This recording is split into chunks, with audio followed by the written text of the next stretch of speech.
同學仔，大家好。咁喺呢度，我哋今日同你即係講幾句鼓勵嘅説話咧，就係因為你哋而家開學以嚟已經個幾月嘅啦。咁你哋嘅學習有冇去認真去學習温書，同埋有冇認真做功課咧？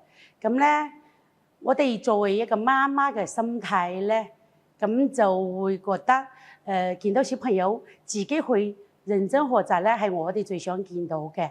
咁啊，唔係由我哋去督促嘅。